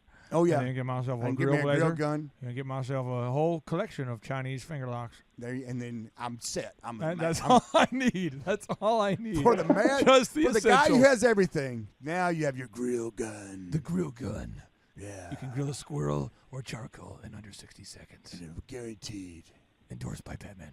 That's right. Okay, Bob. I appreciate you. And Chuck Norris. Bob, it's grillblazer.com. Our listeners out there, I know they're going to go check it out. Grillblazer.com. Check it out. Z, you could be one of the first 1,400 people in America to buy this beautiful item. You'd the be a grill real gun endorsed by Chuck Norris. I think that's the tagline. By the way, if Chuck did endorse this, wouldn't it be over for him? If you got a celebrity endorsement from Chuck Norris? That's one of the moves. That's a move. That's a move. That'd be a great move. Oh, Bob, I appreciate you so much. And Z and I are going to go pontificate about the NFL upcoming draft. We're going to be talking about all things NBA. We got a lot to cover here, Z. So thank you so much, Bob. Have a great day. Jason, have you sincerely ever had an idea to invent something? Yeah, but they've always been bad. They don't really like service a need. Okay, so it's just more of something that you've had an idea, thought about it for maybe half a day, and then you move on. Yeah. Okay. Well, if you're out there and you sincerely have an idea or an invention that you want to refine and you want to get launched and turned into something that could make money, that could become a business, I would highly recommend that you start by thinking of problems that real people have and look for a better way to solve that problem or a way to solve the problem that people really have. That's why I think that the grill gun will do well, because men like to grill, and they sincerely want to use charcoal because it typically tastes better. Right. But now you can use the grill gun to light your charcoal grill in just 60 seconds. Oh, and I've used it, and it saved me so much time. I don't have to taste lighter fluid. It's awesome. And it's a lot of fun. Oh, it's so much fun. It's like a gun-shaped torch. It combines grilling. You got the fire, you got the gun, the whole. It's a fantastic gift. I encourage you to check out the website today Again, in case you missed it earlier, it's called grillblazer.com, grillblazer.com. And if you're interested in learning how to become the best inventor you can possibly be, I would recommend that everybody goes out and purchases a copy of the book called Secrets from an Inventor's Notebook. Secrets from an Inventor's Notebook by Maurice Kanbar, the creator of Sky Vodka, and a guy that is the holder of an incredible number of patents. The modern needle protector, that's Maurice Kanbar's invention. Oh, wow. The Sky Vodka, that's his invention. It's huge. You have the modern traffic lights.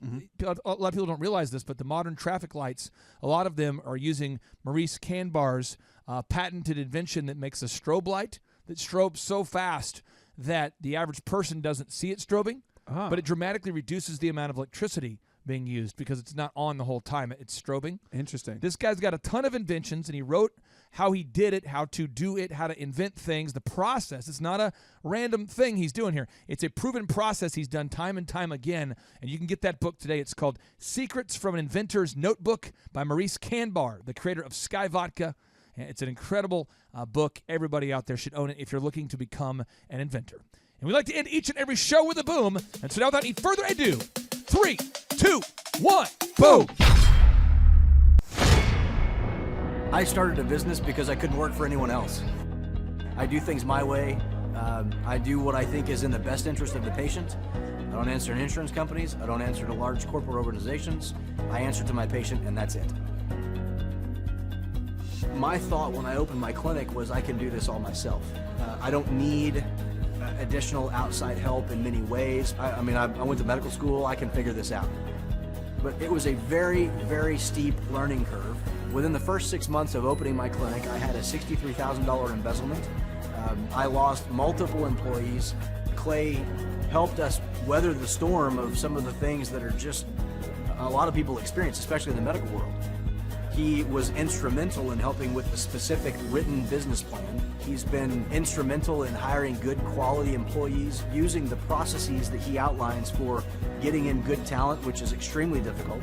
He helped me in securing the business loans.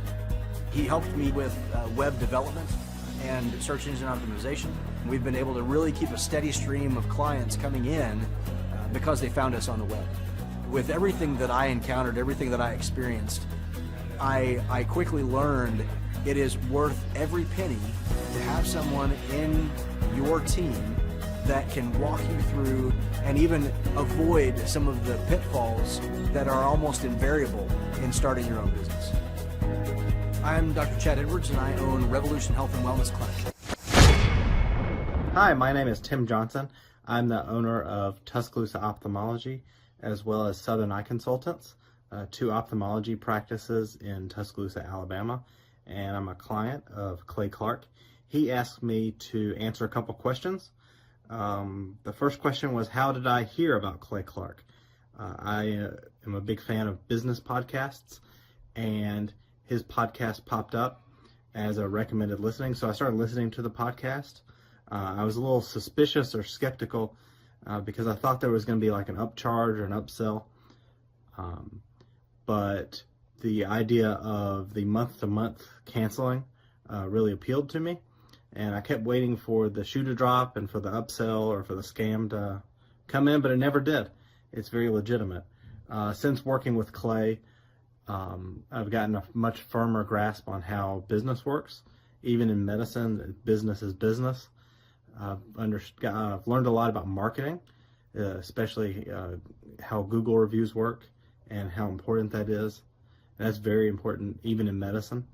At least once a week, if not every day, I get a new patient because somebody Googled eye doctor in Tuscaloosa or ophthalmologist in Tuscaloosa.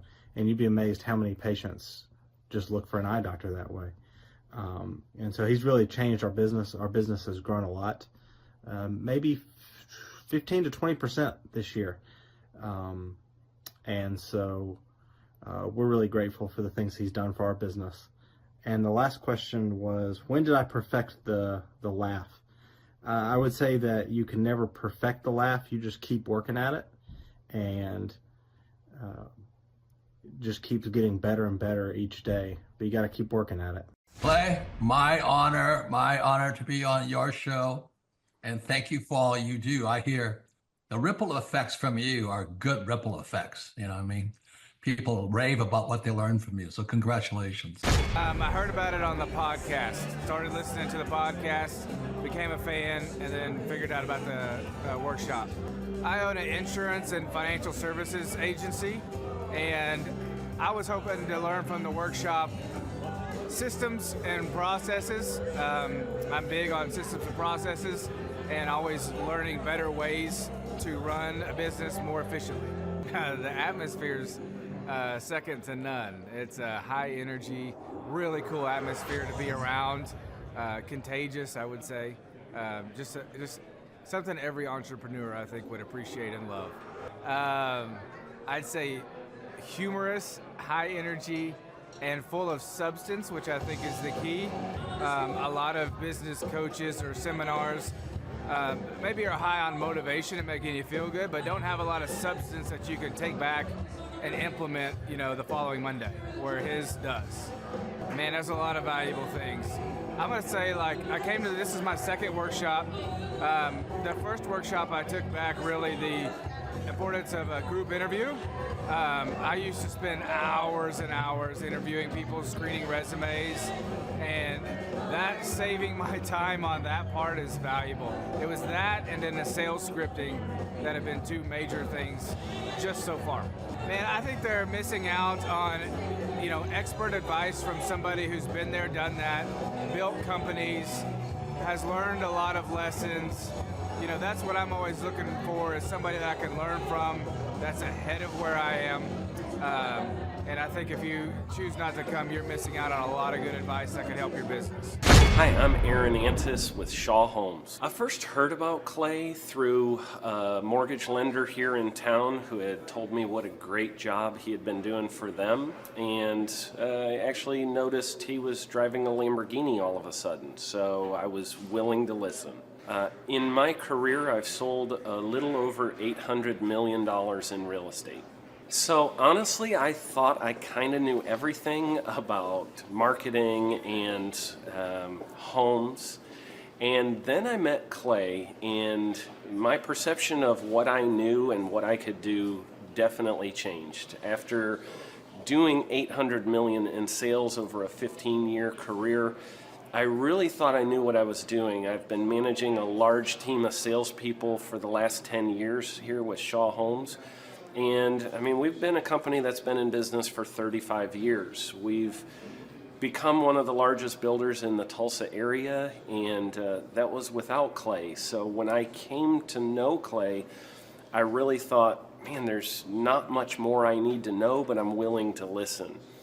The interesting thing is our internet leads from our website has actually, in a 4-month period of time, has gone from somewhere around 10 to 15 leads in a month to 180 internet leads in a month.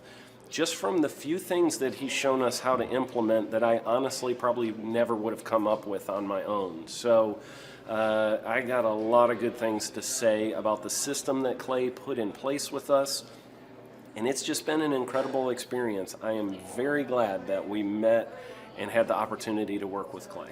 So the interaction with the team and with Clay on a weekly basis is honestly very enlightening. One of the things that I love about Clay's perspective on things is that he doesn't come from my industry. He's not somebody who's in the home building industry. I've listened to all the experts in my field. Our company has paid for me to go to seminars, international builders shows, all kinds of places where I've had the opportunity to learn from the experts in my industry. But the thing that I found working with Clay is that he comes from such a broad spectrum of working with so many different types of businesses that he has a perspective that's difficult for me to gain because I get so entrenched in what I do, I'm not paying attention to what other leading industry experts are doing. And Clay really brings that perspective for me. It is very valuable time every week when I get that hour with him. From my perspective, the reason that any business owner who's thinking about hooking up with Thrive needs to definitely consider it is because the results that we've gotten in a very short period of time are honestly monumental. It has really exceeded my wildest expectation of what he might be able to do. I came in skeptical because I'm very pragmatic, and as I've gone through the process over just a few months, I've realized it's probably one of the best moves we've ever made. I think a lot of people probably feel like they don't need a business or marketing consultant because they maybe are a little bit prideful and like to think they know everything. I know that's how I felt coming in. I mean, we're a big company that's definitely one of the largest in town. And so we kind of felt like we knew what we were doing. And I think for a lot of people, they let their ego get in the way of listening to somebody that might have a better or different perspective than theirs. I would just really encourage you, if you're thinking about working with Clay, I mean, the thing is, it's month to month. Go give it a try and see what happens. I think in the 35-year history of Shaw Homes, this is probably the best thing that's happened to us. And I know if you give them a shot, I think you'll feel the same way. I know for me, the thing I would have missed out on if I didn't work with Clay is I would have missed out on literally an 1,800% increase in our internet leads. Going from 10 a month to 180 a month, that would have been a huge financial decision to just decide not to give it a shot. I would absolutely recommend Clay Clark to anybody who's thinking about working with somebody in marketing. I would skip over anybody else you were thinking about, and I would go straight to Clay and his team. I guarantee you're not going to regret it because we sure haven't. My name is Danielle Sprick, and I am the founder of D Sprick Realty Group here in Tulsa, Oklahoma. After being a stay-at-home mom for 12 years and my 3 kids started school and they were in school full-time, I was at a crossroads and trying to decide what do I want to do? My degree and my background is in education, but after being a mom and staying home and all of that, I just didn't have a passion for it like I once did. My husband suggested real estate. He's a home builder, so real estate and home building go hand in hand, and we just rolled with it. I love people, I love working with people, I love building relationships. But one thing that was really difficult for me was the business side of things, the processes and the advertising and marketing. I knew that I did not have what I needed to make that what it should be. So I reached out to Clay at that time, and he and his team have been extremely instrumental in helping us build our brand, help market our business, our agents, the homes that we represent. Everything that we do is a direct line from Clay and his team and all that they've done for us. We launched our brokerage, our real estate brokerage, 8 months ago. And in that time, we've gone from myself and one other agent to just this week, we signed on our 16th agent. We have been blessed with the fact that we right now have just over 10 million in pending transactions. 3 years ago, I never would have even imagined that I would be in this role that I'm in today, building a business, having 16 agents. But I have to give credit where credit's due, and Clay and his team and the business coaching that they've offered us has been huge. It's been instrumental in what we're doing. Don't ever limit your vision. When you dream big, big things happen. I started a business because I couldn't work for anyone else. I do things my way. I do what I think is in the best interest of the patient. I don't answer to insurance companies. I don't answer to large corporate organizations. I answer to my patient, and that's it. My thought when I opened my clinic was I can do this all myself. I don't need additional outside help in many ways. I went to medical school. I can figure this out. But it was a very, very steep learning curve. Within the first 6 months of opening my clinic, I had a $63,000 embezzlement. I lost multiple employees. Clay helped us weather the storm of some of the things that are just a lot of people experience, especially in the medical world. He was instrumental in helping with the specific written business plan. He's been instrumental in hiring good quality employees, using the processes that he outlines for getting in good talent, which is extremely difficult. He helped me in securing the business loans. He helped me with web development and search engine optimization. We've been able to really keep a steady stream of clients coming in because they found us on the web. With everything that I encountered, everything that I experienced, I quickly learned it is worth every penny to have someone in your team that can walk you through and even avoid some of the pitfalls that are almost invariable in starting your own business. I'm Dr. Chad Edwards, and I own Revolution Health and Wellness Clinic. Clay, my honor to be on your show, and thank you for all you do. I hear the ripple effects from you are good ripple effects, you know what I mean? People rave about what they learned from you, so congratulations. And we went from expecting maybe 250,000 this year to we're at 400,000. Hi, I'm Kelsey with K&D's Woodward Finishing. I'm business owner at 23. So I've been working this K&D's company for about 5 years now, and we started working with Thrive not too long ago. And we went from expecting maybe 250,000 this year to we're at 400,000. That's what we're going to hit or exceed. So we're pretty excited about that.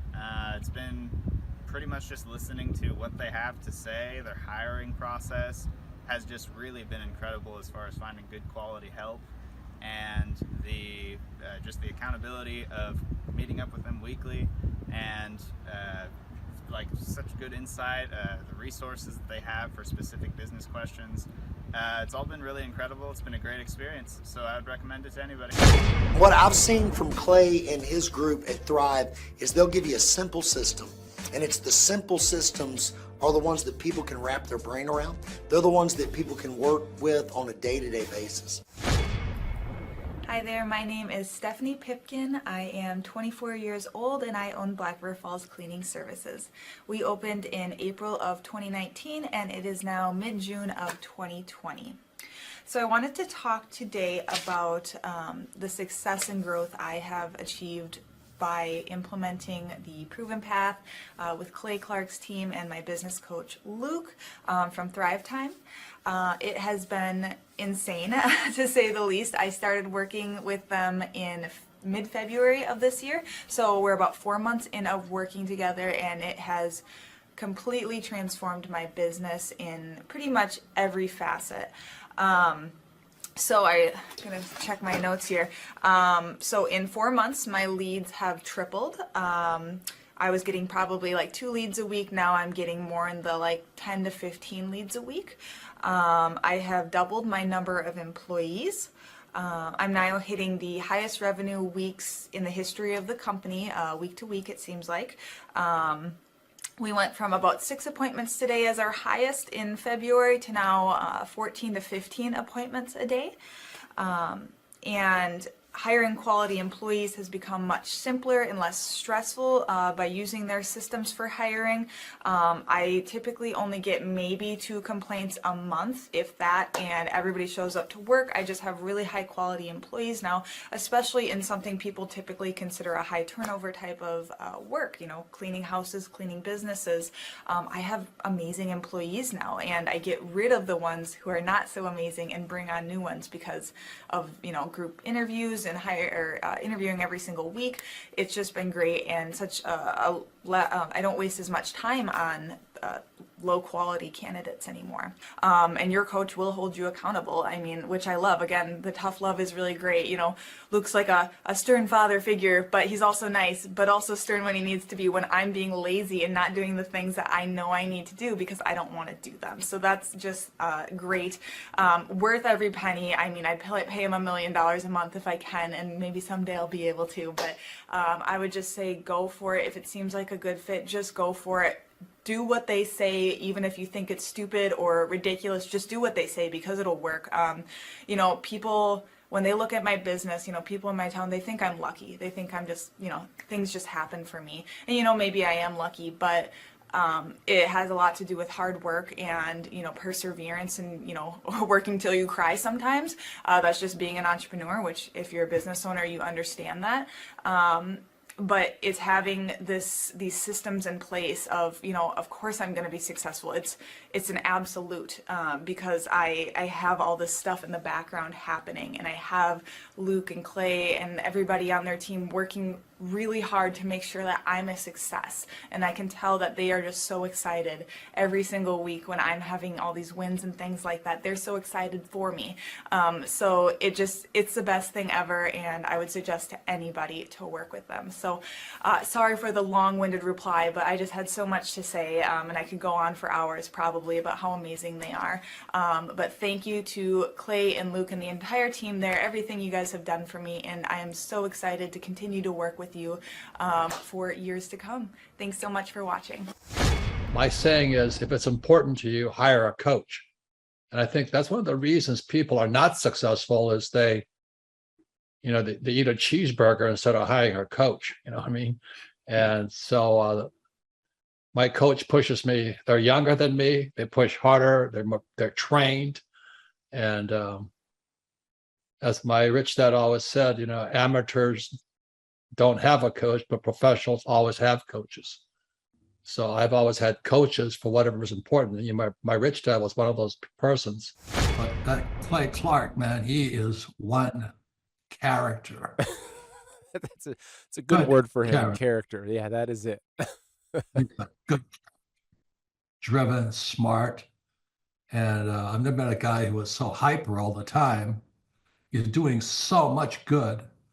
And then I met his mother, and she just says, she just lets him be Clay Clark. I mean, so he's endorsed by his mother, and he's doing magnificent work. So it was great meeting you out there and all the people that he surrounds himself with. Clay Clark starts his days at 5 o'clock in the morning. Oh, it's incredible. Yeah, he's a machine. He's a machine. Yeah. But I have problems with my company starting at 9 o'clock. Yes, hundreds of people showing up at 5 a.m. in Tulsa, Oklahoma. Man, he's a leader of a leader. He's a fantastic young man. My name is Kevin Thomas, and the name of our company is MultiClean. We are a commercial janitorial service, and we serve the entire state of Oklahoma and Kansas and soon to be Arkansas. We have probably grown 5 times. We've added, I think when we first started with you, we had 60 to 65 employees. And now we have a little over 300 employees. Before we got involved with Thrivetime, we didn't really have any systems or processes in place.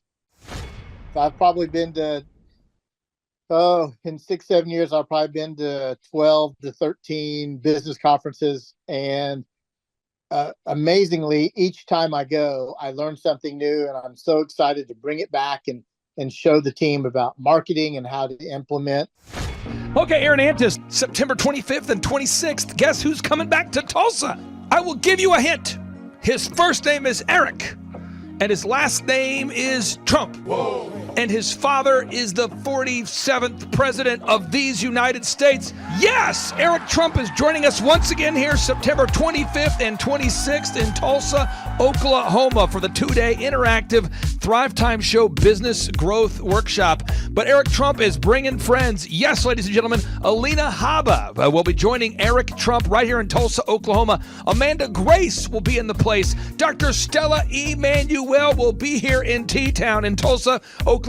Julie Green will be on the scene. Mel K will be here to say hey. Dave Scarlett from the His Glory team will be here. It's going to be a blasty blast right here in Tulsa, Oklahoma. If you want to start or grow a super successful company, if you want to make your wallet great again or make your wallet great for the first time, if you want to learn marketing, systems, scaling, human resources, accounting, social media, branding, search engine optimization, sales training, financial management, and more, get your tickets right now at thrivetimeshow.com. Once again, that's thrivetimeshow.com. Thrivetime.com. People don't know this, but the Trump Organization has thousands of employees. There's not 50 employees. The Trump Organization, again, most people don't know this, but the Trump Organization has thousands of employees. And while Donald J. Trump was the 45th president of these United States, he needed a competent man to run and execute his business plans. Showtime! So the man that runs the Trump Organization for Donald J. Trump, as he was the 45th president of the United States and now the 47th president of the United States, is Eric Trump. And so Eric Trump is here to talk about time management, promoting from within, marketing, branding, quality control, sales systems, workflow design, workflow mapping, how to build. I mean, everything that you see, the Trump hotels, the Trump golf courses, all their products, the man who manages billions of dollars of real estate and thousands of employees is here to teach us how to do it. You are talking about one of the greatest brands on the planet from a business standpoint. Right. I mean, who else has been able to create a brand like the Trump brand? I mean, look at it. And this is the man behind the business for the last pretty much since 2015. He's been the man behind it. So you're talking, we're into 9 going into 10 years of him running it, and we get to tap into that knowledge. That's going to be amazing. Now, think about this for a second. But that Clay Clark, man, he is one character. It's a good word for him, character. Yeah, that is it. Good, driven, smart. And I've never met a guy who was so hyper all the time. He's doing so much good.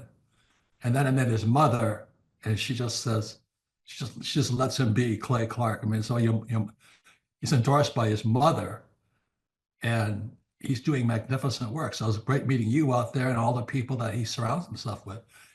Clay Clark starts his days at 5 o'clock in the morning. Oh, it's incredible. Yeah, he's a machine. He's a machine. Yeah.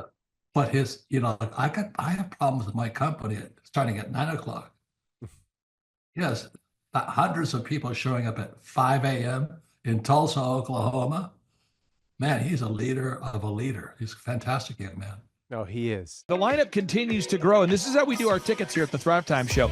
If you want to get a VIP ticket, you can absolutely do it. It's $500 for a VIP ticket. We've always done it that way. Now, if you want to take a general admission ticket, it's $250 or whatever price you want to pay. And the reason why I do that, and the reason why we do that is because we want to make our events affordable for everybody. I grew up without money. I totally understand what it's like to be in a tight spot. So if you want to attend, it's $250 or whatever price you want to pay. That's how I do it. And it's $500 for a VIP ticket. Now, we only have limited seating here. With the most people we've ever had in this building was for the Jim Brewer presentation. Jim Brewer came here, the legendary comedian Jim Brewer came to Tulsa, and we had 419 people that were here. 419 people. Yeah. And I thought to myself, there's no more room. I felt kind of bad that a couple people had VIP seats in the men's restroom. Oh, no, I'm just kidding. But I thought, you know what? We should probably add on. Clay Clark is here somewhere. Where's my buddy Clay? Clay's the greatest.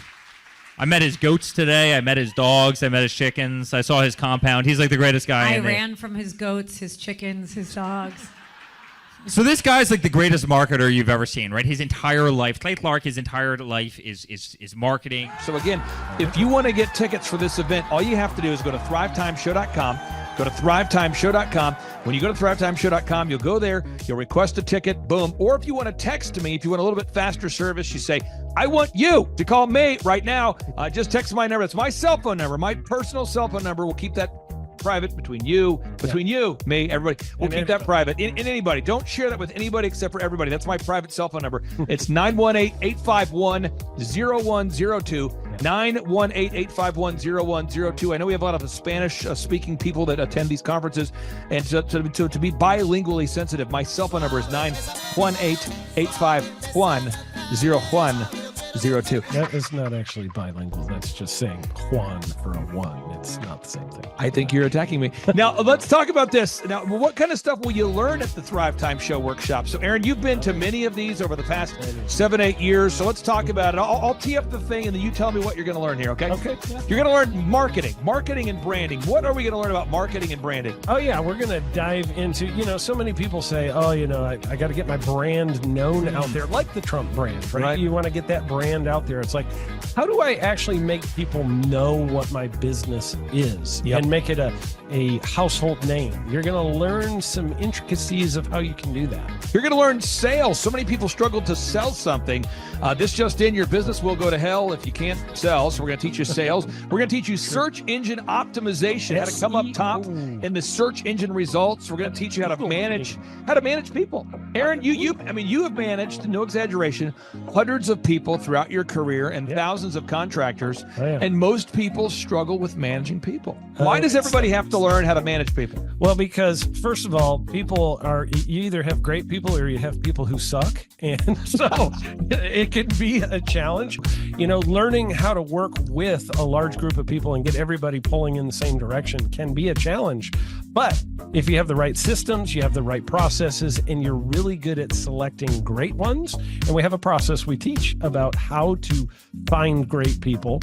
When you start with the people who have a great attitude, they're teachable, they're driven, all of those things, then you can get those people all pulling in the same direction. So we're going to teach you branding, marketing, sales, search engine optimization. We're going to teach you accounting. We're going to teach you personal finance, how to manage your finance. We're going to teach you time management. How do you manage your time? How do you get more done during a typical day? How do you build an organization if you're not organized? How do you do organization? How do you build an org chart?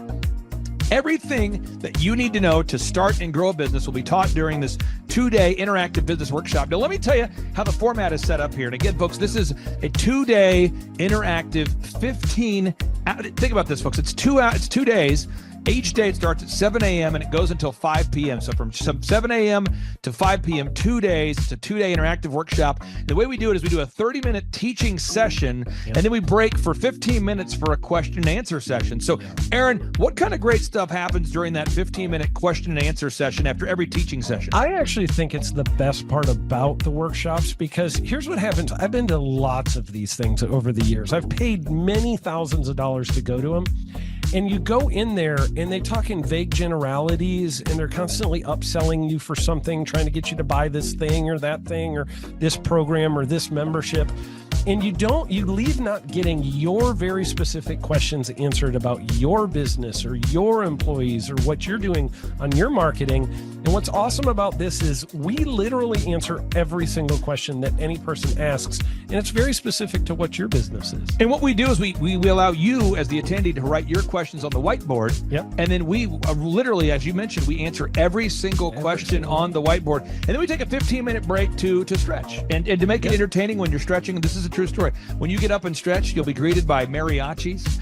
There's going to probably be alpaca here, llamas, helicopter rides, a coffee bar, a snow cone. There's just... You had a crocodile one time. That was pretty interesting. I should write that down and actually do that. Sorry for that one guy that we lost. The crocodile, we duct taped its face so that we duct taped. No, it was a baby crocodile. And it was duct tape. Yeah, duct tape around the mouth so it didn't bite anybody. But it was really cool passing that thing around and I should do that. We have a small petting zoo that will be assembled. It's going to be great. And then you're in the company of hundreds of entrepreneurs. So there's not a lot of people in America today.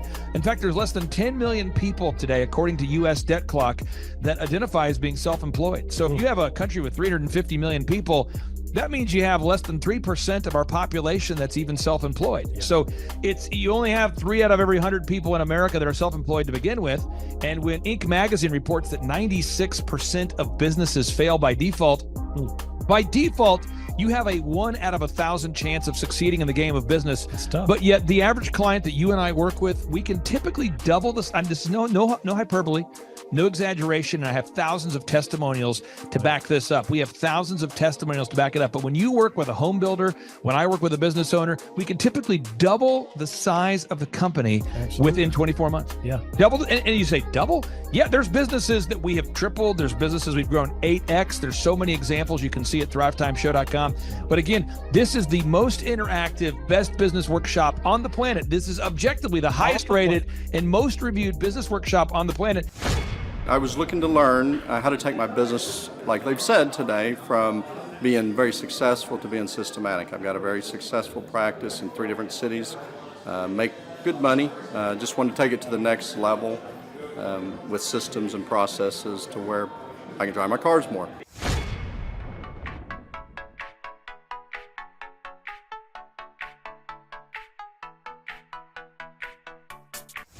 Paul Hood. I have been a CPA for 33 years. And what kind of growth have you and your great team had here over the past, let's say, 5-6 years? For the last when I met you 5 years ago, we were doing 3 million. This year we'll do 24 million. Whoa. And you say, Clay, I'm not going to get a ticket unless you give me more. Okay, fine. We're going to serve you the same meal both days. True story. We cater in the food, and because I keep it simple, I literally bring in the same food both days for lunch. It's Ted Escondido's, an incredible Mexican restaurant. That's going to happen. And Jill Donovan, our good friend, who is the founder of Rustic Cuff. She started that company in her home, and now she sells millions of dollars of apparel and products. That's rusticcuff.com. And someone says, I want more. This is not enough. Give me more. Okay. I'm not going to mention their names right now because I'm working on it behind the scenes here. But we've got one guy who's given me a verbal to be here. And this is a guy who's one of the wealthiest people in Oklahoma, and nobody really knows who he is because he's built systems that are very utilitarian, that offer a lot of value. He's made a lot of money in it's where you rent. It's short term. It's where you're renting storage spaces. He's a storage space guy. He owns what do you call that? The rental, a storage space. Storage units. This guy owns storage units. He owns railroad cars. He owns a lot of assets that make money on a daily basis, but they're not like customer facing. Most people don't know who owns the mini storage facility, or most people don't know who owns the warehouse that's passively making money. Most people don't know who owns the railroad cars, but this guy, he's given me a verbal that he will be here, and we just continue to add more and more success stories. So if you're out there today and you want to change your life, you want to give yourself an incredible gift, you want a life-changing experience, you want to learn how to start and grow a company, go to thrivetimeshow.com. Go there right now, thrivetimeshow.com. Request a ticket for the 2-day interactive event. Hey, how's it going? I'm Thomas Crossan, owner and founder of Full Package Media in Dallas, Texas. I've been a coaching client with Clay Clark since the beginning of our business.